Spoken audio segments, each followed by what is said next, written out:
Immédiatement arrondir le dos, laisser les mains glisser vers les hanches, poser les mains au sol, le haut du dos, la tête. Et une fois que vous êtes bien installé ici, tendez jambes droites sur le sol, puis jambes gauche. Les pieds sont pointés vers le centre de la pièce et les jambes sont l'une à côté de l'autre.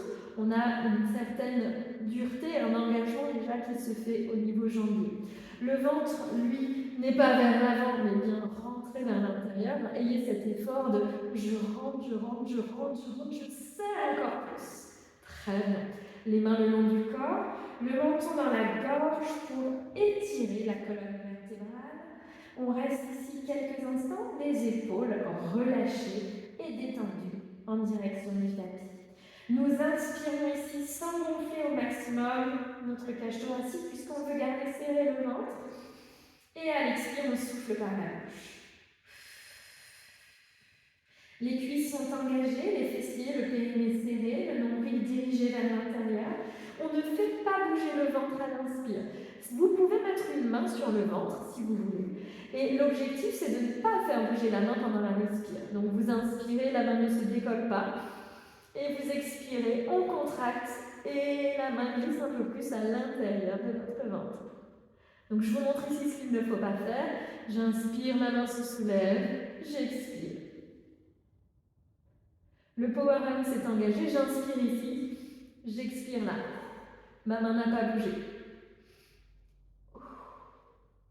Très bien, continuez. Encore. La respiration se cale sur votre rythme, vous n'avez pas besoin de courir après le souffle.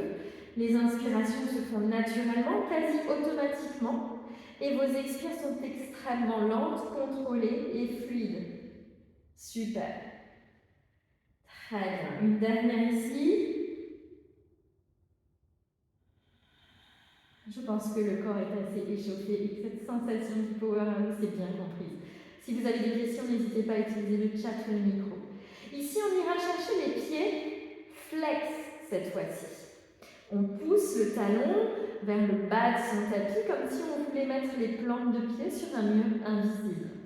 Notre inspiration se fait toujours dans le sol avec cuisses, fessiers, périnée, abdos engagés. Et à l'expiration, en soufflant par la bouche, vous décollez la tête, les épaules, vous laissez un petit peu les doigts glisser le long du corps et vous regardez vos orteils.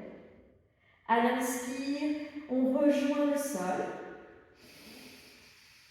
Et à l'expire, on décolle la tête, les épaules, les doigts glissent sur le tapis, sur le sol et vous regardez vers vos orteils.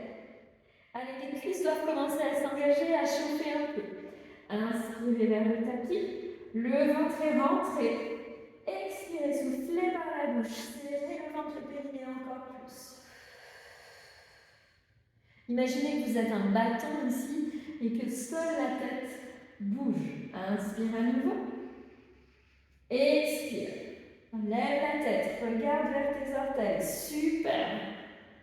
Les deux derniers. Va chercher le sol, c'est l'inspire.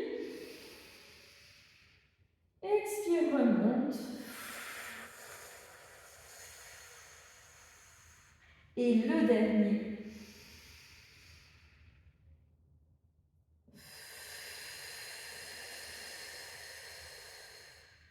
Et tu déroules. Super. Pour le relâcher un petit peu, tu peux laisser les orteils glisser de chaque côté de ton tapis, retourner un peu les mains, bouger les hanches, les fesses, commencer à détendre. Vous voyez, le pilates, même sans être très cardio ou en bougeant dans tous les sens, vous sentez tout de suite l'engagement au niveau du ventre. Très bien.